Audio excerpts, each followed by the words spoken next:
Hermanos, nos sentimos agradecidos con Dios porque Dios sigue siendo bueno. Dios ha sido bueno y es bueno siempre. A veces hay circunstancias que nos pasan que es parte de los planes de Dios para nuestra vida. Saben que cuando uno llega a ciertas edades y le truenan los huesitos para levantarse, para sentarse, para arrodillarse. Y entonces antes, en mi pueblo, ahí donde yo me crié, me decían que cuando uno le tronaban los huesitos era porque había comido conejo. Y entonces decían, si usted le truenan los huesos es porque ha comido conejo. Pero no, fíjese que después de los 40, ya uno se da cuenta que no es el conejo, es la edad. Ya le truenan los huesitos, ¿verdad? Y todas cosas. Pero saben, hermanos, cada año que uno pasa, por eso pedimos al Señor. ¿Sí? Cuando usted está de cumpleaños, pida, pastor, que me dé más años de vida. Entonces, esos son los resultados de esa oración contestada, ¿verdad? Pero queremos vivir, así que le damos gracias a Dios por cada año, cada oportunidad que nos da de vida. También queremos decirle, hermanos, que este sábado, hoy, es el sábado 149. Que en esta conferencia no se ha dejado de bautizar cada sábado. ¿Qué le parece? 149 es hoy. Hoy hay compañeros que están realizando bautismos y el próximo sábado 12 es el sábado 150 bautizando sin parar durante esa cantidad de sábados. Así que los que tienen estudios bíblicos y quieren unirse a esa celebración, y quieren decir, nosotros somos parte de esos 150 y hay algún candidato por ahí listo para unirnos a esa celebración, líderes. Tenemos, bueno, eso es bueno, mira, bendito sea el Señor. Entonces, si hubiese, deberíamos programar una actividad bonita para tener un buen bautismo y unirnos a esa celebración. 150 sábados bautizando, ¿verdad? El próximo sábado se cumple esa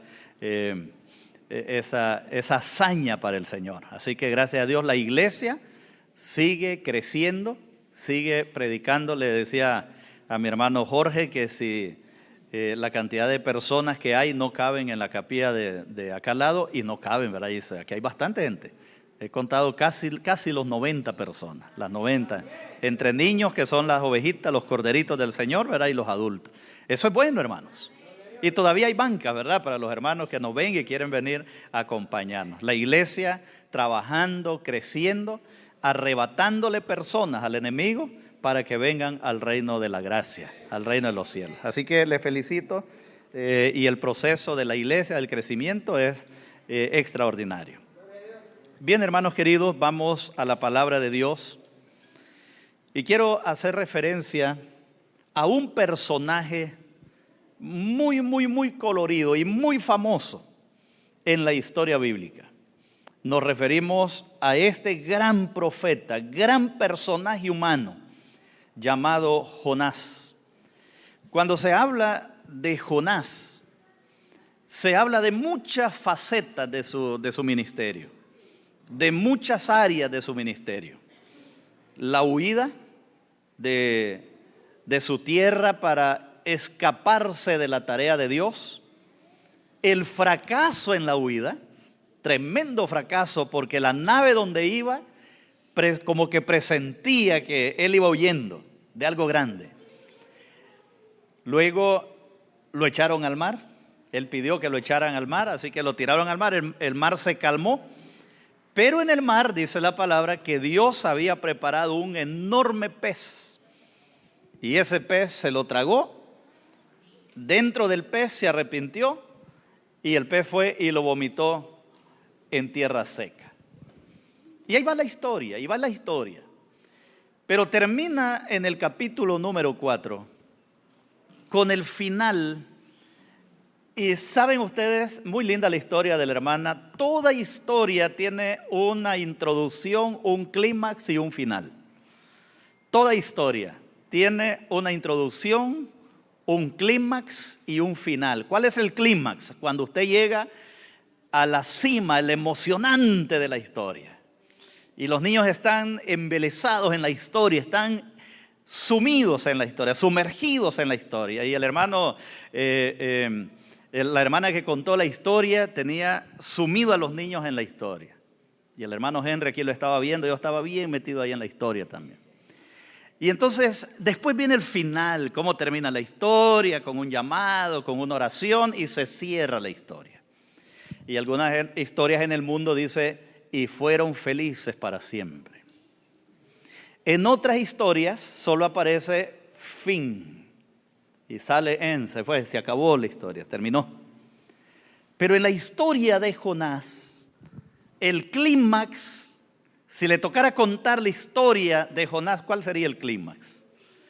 Usted que conoce la historia, ¿cuál sería la historia emocionante donde el niño está sumido en la historia, está metido en la historia? ¿Cuál sería? ¿Ah? Jonás, el pez. Se lo tragó el pez, allí nos quedamos y se lo tragó el pez, ¿verdad? Y el pez lo vomitó y se acabó la historia. Pero ni aún la Biblia termina con un fueron felices para siempre. La Biblia termina la historia de Jonás de una manera tan seca, tan drástica. No hay un final feliz, no se lee en la historia un final feliz. Más bien se lee la historia con una advertencia del Señor. Y dice el Señor, miren, esa ciudad donde hay más de 120,000 personas que no saben nada, dice, no distinguen entre la derecha y la izquierda. Y muchos animales, y termina la historia. Se le compuso la cabeza a Jonás después de la soleada, mejoró, se alegró. ¿Qué se hizo Jonás? La Biblia no dice la historia de Jonás. Sin embargo, yo quiero llevarlos a un tópico de la historia de Jonás. Y es el capítulo número 4, precisamente el capítulo 4. Y vamos a leer el versículo número 2. Jonás capítulo 4, versículo número 2. Pero, ¿qué andaba haciendo Jonás en Nínive? ¿Se acuerdan? ¿Qué andaba haciendo Jonás en Nínive? ¿Qué andaba haciendo? Predicando la palabra. Predicando la palabra. Hermanos, casi nunca la palabra es agradable al oído del mundo. Nosotros debemos estar seguros que casi nunca, o por lo general casi, no digo nunca porque siempre hay un casi, la palabra de Dios no es tan popular en la mente del mundo, porque la palabra de Dios incomoda, transforma, cambia. Es más, la palabra dice que la palabra de Dios es como una espada de doble filo que traspasa hasta partir el alma, dice, los tuétanos y las coyunturas. Así es la palabra. Y la palabra siempre va a caer en tierra buena o en tierra mala. La palabra siempre va a caer a la orilla del camino, siempre va a caer en piedra, siempre va a caer en espinos, siempre van a haber frutos maravillosos de la palabra. Y se acabó la predicación de Jonás. ¿Y cómo fue el resultado, hermanos? Todas las visitas de Jonás se convirtieron. Amén. Todas las visitas de Jonás se convirtieron. Pero resulta que el predicador no estaba listo para el resultado de esta conversión. Por lo siguiente, dice el versículo así, capítulo 4, versículo número 1. Jonás se apesadumbró. O sea, sintió un pesar terrible. ¿Por qué? ¿Por qué sintió pesar Jonás? ¿Qué le dio pesar a Jonás, hermano? Qué tremendo, ¿verdad? O sea, no le dio pesar que la gente era mundana. No, eso no. No le dio pesar que la gente era impía, que la gente era idólatra. No, eso no le dio pesar. Le dio pesar que la gente se convirtió y que Dios los perdonó. Qué raro este predicador, ¿verdad? Le dio pesar que la gente se convirtió y que Dios los perdonó. Y dice el versículo entonces, y Jonás se apesadumbró en extremo y se enojó. No solamente le dio pesar, no solamente le dolió que la gente se convirtiera y que la gente cambiara en masa y buscara a Dios en masa. Eso no lo que le preocupó y le enojó, dice, fue que el pueblo se arrepintió y Dios lo perdonó. El versículo número 2 introduce algo extraordinario. Se fue, ya había orado antes, ¿se acuerdan? En el vientre del pez, una oración diferente a esta. Pero dice el versículo que oró a Jehová y dijo a Jehová: ahora, oh Jehová, ¿no es esto lo que yo te decía estando en la tierra? Por eso me apresuré a huir a Tarsis, porque yo sabía que tú eres Dios clemente y piadoso, tardo en enojarte y de gran misericordia, y que te arrepientes de ¿qué, hermanos? Del mal. ¿Qué cosa, verdad?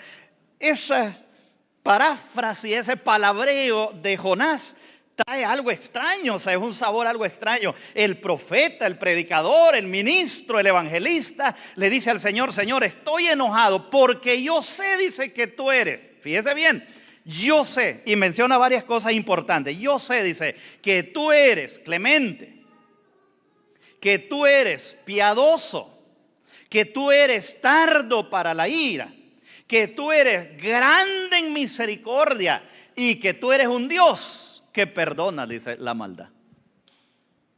Por eso estoy enojado, dice, porque yo sé que tú eres un Dios tan amplio en misericordia, en bondad, en gracia. Hermanos, y el relato, seguir el relato, parece que a Dios le cayó gracia, más bien fíjese la bravura de Jonás. Porque el Señor dice, mira, y empezó una situación ahí interesante. Pero ahora quiero que vayamos al libro de San Lucas, el capítulo número 6.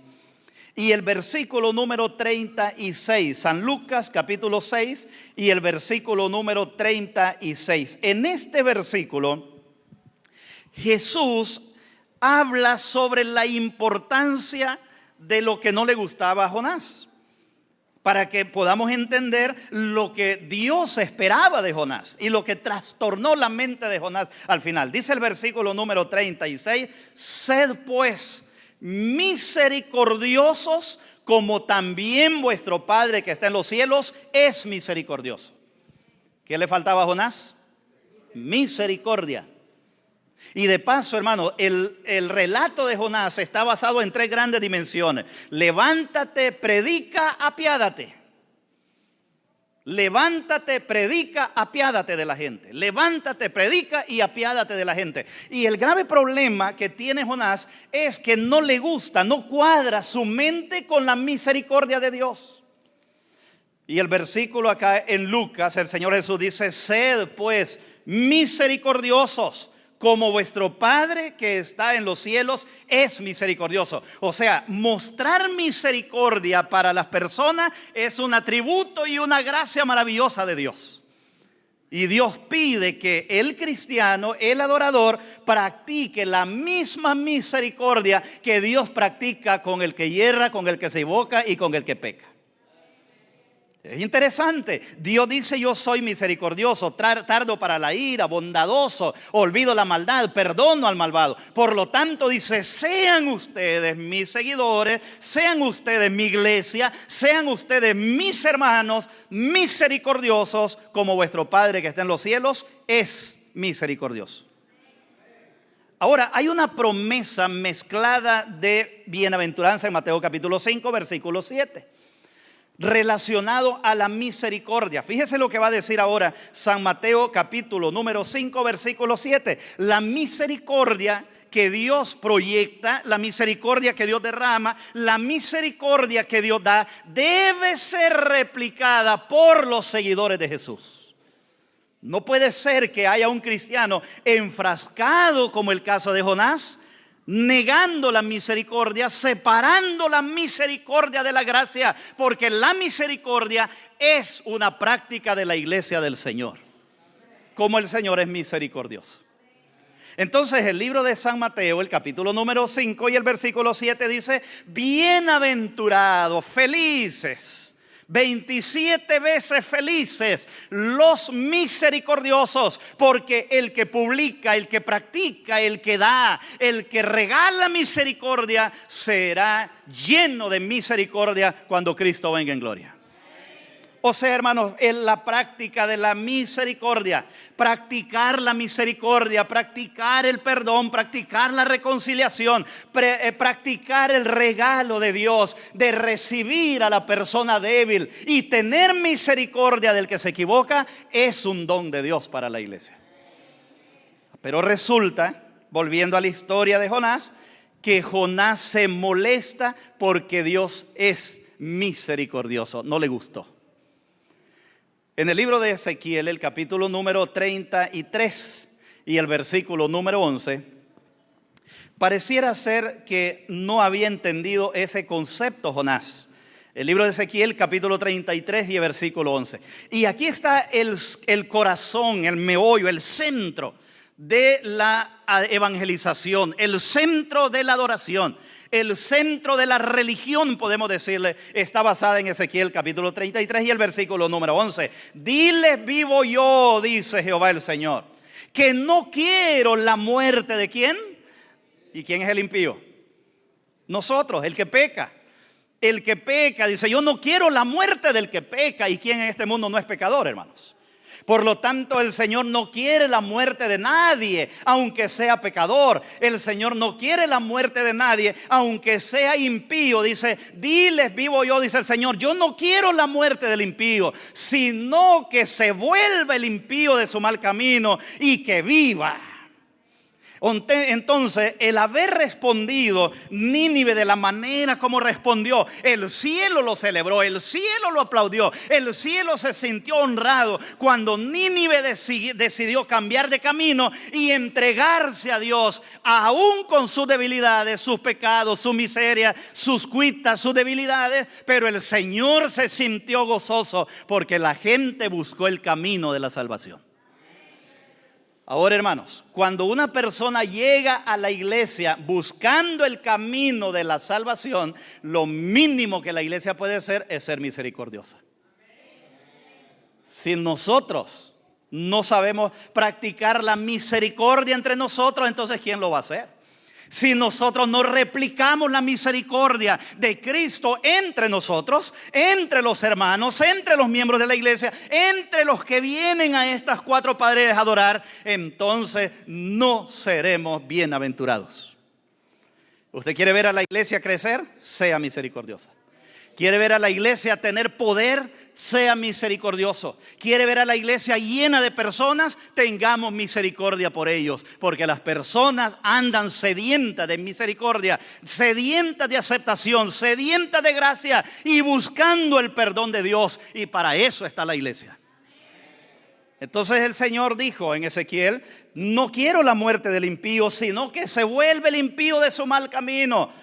Y luego añade, volveos, es el llamado de Dios. Volveos de vuestros malos caminos. ¿Por qué moriréis, oh casa de Israel?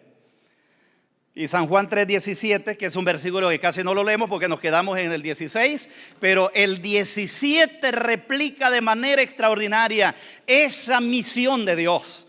Ese deseo de Dios, ese anhelo de Dios para el ser humano. Dice el versículo número 17, porque no envió Dios a su Hijo al mundo para ponerle el dedo a la llaga del hermano. Porque no envió Dios al Hijo al mundo para poner el dedo en la debilidad del hermano. Porque no envió Dios al mundo para cerrarle la puerta al pecador. Porque no envió Dios al mundo para echar atrás al que se equivoca. Porque no envió Dios al mundo a su Hijo para que el mundo se pierda, sino para que el mundo sea salvo en Cristo Jesús. Y para eso es la iglesia, hermanito querido. La iglesia es el taller de Dios, es el lugar donde Dios está puliendo las debilidades, es el lugar donde Dios está transformando los corazones, es el lugar donde Dios está puliendo la vida de los seres humanos. Aquí venimos todos enfermos a buscar la sanidad en Cristo Jesús. No médicos entre nosotros mismos, porque nos pueden desahuciar. El médico divino. ¿Sí? El médico divino. Uno viene a la iglesia a buscar esa vida que está en Cristo, esa transformación, esa renovación extraordinaria. Pero volvamos a Jonás, porque esta es solo la introducción. Volvamos a Jonás. Jonás, el capítulo número 4. Y dice el capítulo 4 del libro de Jonás lo siguiente, versículos Nuevamente 2 para introducir un poquito lo que queremos decir. Y oró a Jehová y dijo: ahora, oh Jehová, ¿no es esto lo que yo decía estando aún en mi tierra? Por eso, óigase bien, ¿dónde dice que estaba? En mi tierra, en mi idea, mi concepto, mi forma de pensar. Cada uno de nosotros tenemos forma de pensar, hermano. Sí, tenemos que partir de ese principio. Todos tenemos nuestra tierra en mente, nuestra forma de pensar, nuestra forma de actuar, nuestra forma de medir las cosas y a veces hasta nuestra forma de medir al hermano. Y decimos, el hermano es malo por esto, el hermano anda mal por esto, pero esa es su tierra, esa es su idea. La idea de Dios es diferente, ¿sí? La idea de Dios es diferente. Dice Jonás, por eso en mi tierra, dice, yo sabía que tú los ibas a perdonar, en mi tierra. Y el Señor le dice, no, ahora estás en mi tierra, Jonás, ¿sí? Esa es tu tierra, esa es tu forma de pensar, pero ahora estás en mi tierra, así actúo yo. Así actuamos los humanos y así actúo yo. Y el versículo dice que le dijo, se enojó porque se basó en la misericordia de Dios. Ahí estaba el enojo de Jonás. Ahora dice el versículo lo siguiente, hermano. Vamos al versículo número 5. Versículo 5. Ya estamos claros que lo que molestó a Jonás fue, ¿qué dijimos? La misericordia de Dios.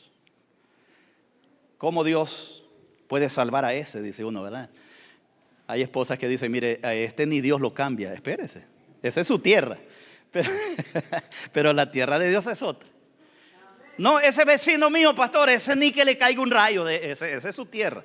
Deje a Dios trabajar, que Dios es el que cambia. Dios es el que transforma. Nosotros medimos a la gente según nuestra tierra, según nuestra idea. Y dice, yo sabía. Entonces dice el versículo número 5 que Jonás no se detuvo, hermano. No, Jonás predicó. ¿Cuántos días predicó Jonás? ¿Cuántos días anduvo? 40. 40 días y 40 noches pregonando, para arriba y para abajo, predicando, ¿sí? De repente le dice el Señor, ¿sabes qué, Jonás? Y usted puede leer el capítulo 2, 3 y se va a dar cuenta la conversión de esa gente. La Biblia dice que hasta los animales los pusieron a ayunar. ¡Wow, hermano! Eso no era mentira. Hasta los animales dicen no les den comida hasta que Dios nos perdone. Tremenda conversión. Y entonces el cielo está celebrando, hermanos. Y mientras el cielo está celebrando, el cielo hay cohetes, no sé si hay cohetes allá, no hay bombas y alegría. Y los ángeles levantan las arpas, lindo como cantan los hermanos acá el grupo. Así alababan en el cielo, celebrando porque Nínive se había arrepentido. Agarra el predicador, hermanos, su casa de campaña. Y la fue a poner, dice, en lo altito donde pudiera ver la ciudad. Mire, mientras el cielo está alegre, oiga bien lo que le voy a decir. Mientras el cielo está alegre porque entró otro pecador en la iglesia, alguien puede estar incómodo porque entró ese pecador a la iglesia. Tremendo, hermano. Mientras el cielo está alegre porque entró otro pecador a la iglesia, alguien en la iglesia puede estar como Jonás, como me dijo una vez un hermano. Una vez tuvimos un bautismo en una campaña y cuando salimos allá me dice una hermana, pastor, aquí voy a contar los días, dice, hasta ver cuando ese hermano se salga de la iglesia, porque ahí va a ver que se va a salir. ¡Wow! Hermana, le digo, en vez de decir voy a contar los días que voy a estar con él para que el hermano se enraice, ¿no? Así está Jonás. Mire lo que dice el verso 5. Dice el verso 5, salió Jonás de la ciudad y acampó hacia el oriente de la ciudad. Y los comentarios bíblicos dicen que subió a un cerro. Y dice el verso, aquí en Jonás hay tres preparaciones. Aquí está la primera. Dice el versículo, y salió Jonás de la ciudad y acampó hacia el oriente de la ciudad y se hizo una enramada. O sea, vino y construyó, preparó, hizo una enramada, una casita de campaña, porque él dice, el fuego aquí va a ser rápido y yo me voy. Hizo una casita de acampar, se sentó debajo de ella a la sombra. ¿Y qué dice la última parte, hermano? Hermano, nosotros que somos lectores de la Biblia, ¿qué creen ustedes que esperaba Jonás? El fuego, hermano, fuego. Ya, dice, esto va a arder, dice Jonás, esto va. Pobre gente, ¿verdad? Pobre cristiano pensando eso, hermanos. Y disfrutar, dice, no, mire, me voy a tomar una selfie y cuando esté cayendo el fuego yo me voy a poner aquí para que salga ya. O como ahora, no todo está comiendo, aquí comiendo. Aquí, yo me imagino que iba a decir, aquí cayendo fuego. Aquí cayendo. Pero él está preparando. Hermanos, qué tremendo. ¿Cómo puede haber alguien cristiano sin tanta misericordia con alguien? ¿Cómo puede haber un cristiano desconocido totalmente la misericordia de Dios? ¿Cómo puede haber alguien predicando y trayendo? Hay personas en la iglesia que traen y sacan, hermano. Así como lo trae, así lo saca. Había un hermano en un lugar, no le voy a decir a dónde. Ese hermano en carro lo llevaba y en carro también casi lo sacaba de la iglesia. Y así está Jonás, dice, Jonás puso la tienda, se sentó y dice, aquí me voy a sentar porque tiene que caer fuego. Dice, Dios no me va a dejar mal. Y dice el versículo, se sentó para ver qué acontecería con la ciudad. ¿Cuál era la esperanza de Jonás? Aquí va a caer fuego y se va a ver bien desde aquí. Como cuando usted va a ver los juegos esos pirotécnicos, ¿verdad? Correcto, usted se siente, usted dice, de aquí se mira bien, ahí se van a ver las luces. Así, nosotros los vemos para arriba, Jonás decía, ellos vienen para abajo. Voy a ser testigo, dice, cómo se van a quemar toda esa gente. Ahora, hermanos, se hizo la enramada. Yo me imagino que la idea de él era presionar a Dios un poquito. Haber dicho, si yo pongo mi tienda aquí, ¿verdad? Dios va a saber que estoy esperando. Yo no estoy jugando, haber dicho Jonás. Yo voy a presionar un poquito a Dios. Aquí me voy a sentar hasta que caiga fuego. Y ahí es donde viene la gracia de Dios para con él. Y el versículo dice que él se sentó para ver qué acontecía, según él, para presionar a Dios de esa manera. Pero como Dios es lindo y maravilloso, el juicio humano es de señalar. El juicio humano es el dedo señalador a alguien, o a algunos, o a todos. Ese es el caso de Jonás. Jonás se senta y dice aquí tiene que llover, dice, yo estoy aquí. Y Dios tiene que verse presionado por mi ayuda que le estoy dando a Dios. Entonces dice él, el juicio humano es el dedo señalador. El desear el fuego sobre todo lo demás es la falta de misericordia, la falta de amor y la falta de entender la gracia de Cristo en beneficio de un pecador. Esperar que cayera lo que se merecía. Eso decía él. Dice, esto se lo merece. Hay gente que dice, mire hermano, usted si sigue bebiendo, usted lo que se merece es una cirrosis. Yo no quiero decir nada, hermano, pero de eso va a morir. Qué bueno, hermano. Qué cosa. Hermano, si usted sigue fumando, mira, ahí le va a dar un cáncer en los pulmones, ya va a ver. Oye, hermano.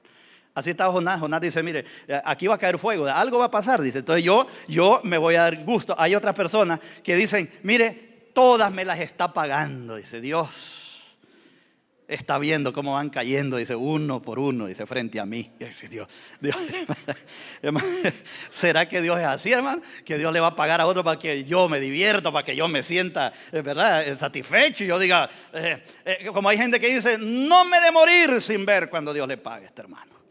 No me de morir, dice, sin que Dios me deje ver cómo el Señor, hermano, así está Jonás. Jonás dice, no me de morir, dice, hasta que caiga fuego. No me voy a mover hasta que caiga fuego. Él espera que Dios actúe en ira para satisfacer su enojo o su deseo de venganza. Y se sentó para ver qué acontecía, se sentó para decirle a Dios cómo debe actuar con los pecadores. Para decirle a Dios cómo debe ser, cómo debe actuar, cómo debe tratar con los pecadores. Y se sentó, dice, y empezó a ver lo bueno de él y lo bueno para él que le iba a pasar a los malos. Y ahí se sentó, dice la Biblia, se sentó para ver lo que acontecía. Ahora bien, ahora viene Dios, y Dios viene y prepara 3 cosas. ¿Qué preparó Jonás, dijimos? ¿Me van siguiendo? Fui muy rápido. Preparó la enramada, correcto, la tiendita. Él preparó su enramada. Esa es la mía, esa es la de él. Ahora viene Dios a preparar 3 cosas. Y Dios dice, ya te voy a preparar 3. Por eso, mire, yo creo que Dios estaba, más bien en vez de darle ira, le dio pesar la actitud de Jonás. Y el Señor dice, no, voy a seguirle el jueguito a este a ver qué pasa. Y dice el versículo número 6, versículo 6. Y preparó Jehová Dios una calabacera, la cual creció sobre Jonás. Algunos dicen un pepino, una enramadera, más o menos es lo que da la idea. La Biblia subió ahí sobre el camastro que había preparado Jonás y empezó a darle la sombra a Jonás. Ahora, hermanos, aún ahí Dios le está diciendo, mira, yo tengo misericordia contigo, hijo. Yo tengo misericordia contigo. Ahí te va, ¿están bravos? Sí, bravísimo, Señor. Es más, usted lee el versículo de hasta la muerte y de más adelante. Y el Señor le dice, pues, voy a ir contigo. Pues yo sé que estás bravito, estás enojadito, te estás pasando, pero aquí va la misericordia de Dios para Jonás. Te van a hacer pues una calabacera y vaya. No va a llover, pero voy a tener misericordia. Qué lindo es Dios, ¿verdad, hermano? Sí. No lo voy a castigar, pero de ti voy a tener misericordia. Qué bueno. En otras palabras, ubíquese usted y deje que Dios haga el resto. Así es, hermano. Ubíquese usted, deje que Dios haga el resto. Y el versículo dice que Dios le levantó una calabacera para darle sombra. Eso se llama misericordia. Y dice el versículo número 7, pero al venir el alba el día siguiente, Dios preparó también. Dios no deja solo, hermanos, a los bravos como Jonás. Dios está ahí también. Dios no deja a la gente de Nínive pecadora arrepentida. Dios está con ellos también. Dios no deja al que lucha, Dios está con él. Si usted es un buen cristiano, gloria a Dios, Dios está con usted. Pero si el vecino que está al lado mío es un mal cristiano, gloria a Dios, Dios también está con él. Esa es misericordia de Dios. Por lo tanto, el Señor le dice, mira, concéntrate en lo tuyo, vamos a lo tuyo. Y la ciudad, y déjame la ciudad a mí, eso yo lo decidí. Ahora vamos a lo tuyo. Le dio una calabacera por misericordia, porque no se la merecía al venir, porque Dios no lo mandó a esa enramada. Hermanos, a veces nos metemos a enramadas que Dios no nos mandó, pero aún así Dios nos ayuda. ¿Sabe que hay parejas que se casan porque ellos quisieron, no porque Dios los dirigió? Pero aún así Dios los bendice. Aún así Dios los ayuda a salir. Y dice el versículo que aunque la enramada no era de Dios, era idea de Jonás, Dios le dice, ahí va mi misericordia. Y le dio la misericordia. Y luego dice el verso, y vino el versículo 7, pero al venir el alba el día siguiente, Dios agarró el gusanito y lo puso ahí también. Y eso también era misericordia, hermanos. Saben que a veces en nuestra vida llegan gusanitos, llámele enfermedad, crisis, problemas económicos, financieros, pleitos en las casas, en los hogares. Son gusanitos que a veces Dios permite para que aprendamos misericordia. A veces usted se levanta en un día soleado y un gusanito. Porque Dios también está interesado en los Jonás. Y mandó el gusanito, dice. Y el gusanito, ¿qué hizo el gusanito, hermanos, en la vida de Jonás? Mire, los problemas como cristianos hacen 2 cosas. O me hacen tambalear la fe o me hacen más fuerte. Los problemas a nosotros los cristianos van en 2 direcciones. O nos hacen tambalear la fe o nos hacen más fuertes. Ojalá nos hagan más fuertes siempre, ¿verdad?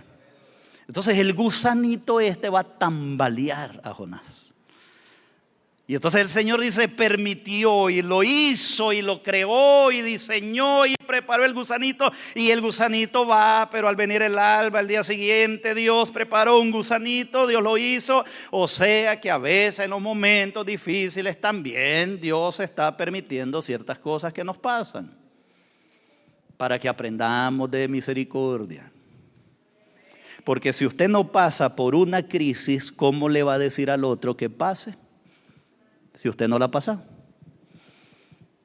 ¿Se da cuenta cómo Dios trabaja con el ser humano? Y Dios le manda el gusanito y dice, ahí vamos a mandarle uno. Y aquel animalito, se comió justamente la raíz principal de la planta. Y aconteció, versículo 8,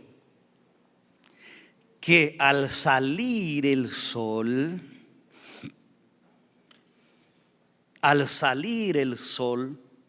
abrasador. A veces, hermanos, uno dice, mire, yo no he salido de una cuando ya estoy en otra. No he salido de una cuando ya estoy en otra. Pero eso no es para desanimarse, hermano. ¿Eso es para qué? Para fortalecer la fe en Cristo Jesús. No he salido de una diciendo, ya, yo no veo el sol claro, pastor. Bueno, este no lo va a ver, lo va a sentir. Es más, el sol no era el problema, hermano. El sol ya estaba ahí. ¿Cuál era el problema? Dice el verso, y aconteció que al salir el sol, preparó Dios un recio viento solano. Y el sol hirió a Jonás en la cabeza y se desmayaba y deseaba morirse, diciendo, mejor sería para mí estar muerto que estar vivo. ¿Qué empeoró las cosas? El viento solano dice que Dios preparó fuerte. Ahí te va, Jonás, ¿oíste? Ahí te va. Ay, Señor, pero ahí te va. Hermanos, entre la restauración de Jonás y de los ninivitas, ¿cuál dolió más?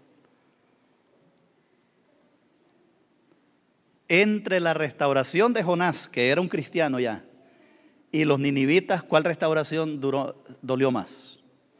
La de Jonás, porque los otros Dios los perdonó cuando se arrepintieron, ya está, y ustedes no van a pasar, dije, por esta prueba. Este es el que yo quiero. A veces, hermanos, las pruebas son nuestras porque Dios quiere sacar lo mejor de mí. A veces las pruebas al cristiano son fuertes porque Dios me está puliendo para algo mejor. Y los ninivitas, ahí dejémoslo, dice, ya por ello ya decidí, voy contigo. A veces uno dice, mire, yo cuando era cristiano nada de esto me pasaba, pastor. Porque en el mundo hay tan ya. Vamos con esto, dice el Señor, vamos a cambiar esto, vamos a transformar. Es que aquí está el líder. Es que aquí está el pastor, aquí está el ministro, aquí está el líder espiritual que yo necesito y con ese voy. ¿Por qué cree que Dios dedicó tiempo con Jonás? Porque Jonás era el profeta de Dios. Y Dios necesitaba un buen profeta. Quemado, rajadita la cabeza, pero fiel. Y el versículo dice, entonces Dios preparó un viento solano y el sol hirió a Jonás en la cabeza, se desmayaba. El hombre casi caía y decía, mire, yo mejor me quiero morir, dice Jonás. Yo mejor me quiero morir. Y entonces vino el Señor en el versículo 9, entonces le dijo Dios a Jonás, oye Jonás, ¿te enojas tanto por la enramada, por Nínive, por la calabacera, por el gusano, por el viento? ¿Qué es lo que te molesta? Y Jonás le respondió y dice, sí, me enojo tanto por la calabacera. Esa es la respuesta. Entonces dijo Dios a Jonás, ¿tanto te enojas por la calabacera? Y él respondió, mucho me enojo, pero bravísimo, dice, hasta la muerte. ¿Qué haría Dios, hermano, con ese hijo, verdad? Si ese tal Jonás, hermano, viniera a la iglesia, ¿qué haríamos con él, hermano? ¿Usted no cree que puede andar un Jonás por aquí? ¿Podrá andar un Jonás por ahí, hermano? Un Jonás que quiere ver juicio, un Jonás que quiere ver que Dios actúe, un Jonás que dice, este hermano necesita una sacudida de Dios.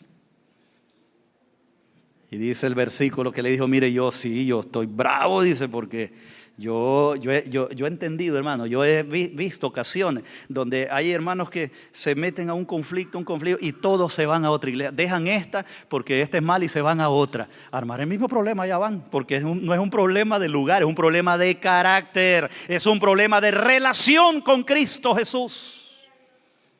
Nosotros necesitamos ser moldeados por el Espíritu Santo, necesitamos ser transformados, necesitamos ser cambiados. Cada uno necesita ser cambiado porque tenemos la misericordia de Dios y por tanto de gracia recibiste, dad de gracia. Si recibiste misericordia, da misericordia. Y dice Dios, yo estoy enojado, dice, por esto, que no, tú no lo dices. Mire, se enoja porque Dios perdonó a los ninivitas, a los de Nínive. Se enoja porque Dios los perdonó. Y ahora se enoja porque Dios no perdonó el mueble. Porque Dios no perdonó lo material. Oiga, hermano, sabe que a veces nosotros somos tan groseros con la gente porque tocaron un mueble, porque movieron una banca, porque movieron una silla, porque movieron... Es más importante la persona. Porque por la persona vino Cristo a dar su vida. Jonás está perdido. Dice, mira, yo estoy, como me decía un hermano, pastor, yo aquí en esta iglesia no evangelizo, no doy estudios bíblicos, no oro, no predico, no hago nada. Yo me siento en esa banca a cuidar, dice, que nadie vaya a tocar ese rótulo. Ese es mi trabajo. Ay, hermano, nosotros venimos aquí a cuidar personas, a ser misericordiosos unos a otros. El Salmo, el rey David en el Salmo 136 hace un esbozo maravilloso de la misericordia. Un esbozo extraordinario de lo que Dios es. Salmo 136. No lo voy a leer todo, lógicamente, pero el hermano por ahí lo va a poner y ahí ustedes lo van a ir viendo. Y cuando ustedes tengan la oportunidad, véalo en la casa, Salmo 136. Alabad a Jehová. Alabad a Jehová porque Él es bueno, para siempre su misericordia. Alabad al Dios de los dioses porque para siempre su misericordia. Alabad al Señor de los señores, porque para siempre su misericordia. Al único que hace grandes maravillas, porque para siempre su misericordia. Al que dará aliento a los seres vivientes, porque para siempre es su misericordia. Alaben al Dios de los cielos, porque para siempre es su misericordia. Y finalmente el apóstol Pedro, en 1 de Pedro 3:8, nos hace un llamado solemne. Si Dios es un Dios de misericordia, si la misericordia de Dios es para siempre. 1 de Pedro capítulo 3 versículo 8, finalmente, sed todos de un mismo sentir, compasivos, amando fraternalmente, misericordiosos, amigables. Si Dios es misericordioso, Dios espera una iglesia compasiva. Dios espera una iglesia fraternal. Dios espera una iglesia misericordiosa. Y Dios espera una iglesia amigable. Efesios 4:32, también el apóstol de una manera maravillosa. Efesios 4:32, antes sed benignos unos a otros, misericordiosos, perdonándoos unos a otros como Dios también os perdonó a vosotros. Y el llamado de Lucas 6:36 que lo leímos anteriormente, sed pues vosotros misericordiosos como vuestro Padre que está en los cielos es misericordioso. Hermanos, alguien dijo una vez, de todo hay en la viña del Señor. Pero Dios no nos ha puesto a escudriñar corazones. ni motivos. Dios nos ha puesto a perdonarnos, amarnos y reconciliarnos unos a otros. Dios quiere una iglesia misericordiosa. Este mundo ha perdido la compasión. Este mundo ha perdido el tacto, ha perdido el don de gente. Este mundo ha perdido la humildad, el mundo es soberbio. Permitamos que la iglesia sea diferente. Que cuando venimos a la iglesia y las personas vienen a la iglesia, sienten que somos misericordiosos. Y cuando nos dicen, oye, ¿ustedes por qué son misericordiosos? Podemos decir, porque mi Dios es misericordioso. Vamos a orar juntos y vamos a decirle al Señor, Señor, enséñanos esa misericordia. Enséñanos a predicar, hay que predicar el evangelio. Hay que decirle a la gente, Dios no quiere que mueras, Dios quiere que tengas vida. Dios quiere reconciliarse contigo, reconcíliate con Dios. Pero de mi parte, que la gente me conozca por ser misericordioso, bondadoso, perdonador y reconciliador. Vamos a orar, puestos de pie todos, por favor. Vamos a orar. Querido Padre nuestro que estás en los cielos, qué lejos se fue Jonás de la misericordia. Qué lejos se fue Jonás de entender el plan de Dios. Pero qué cerca estuvo Dios con él todo el tiempo en su crisis. Así como le mostró misericordia a los de Nínive, le mostró una gran misericordia a Jonás. Dedicó tiempo hablando con él, dándole una calabacera, mandando un gusanito para que trabajara en la calabacera, creando un viento fuerte para que llegara ahí donde Jonás, volviendo a entrevistar a Jonás. Qué tierno eres, Señor. Y si tú eres así con nosotros los seres humanos, enséñanos a ser igual por los que yerran, por los que pecan, por los que se equivocan. Enséñanos que esta congregación, esta iglesia, esta generación sea conocida por ser misericordiosos con los demás. Llénanos de ese espíritu. En el nombre de Cristo Jesús. Amén. Amén. Dios les bendiga, hermanos, a todos.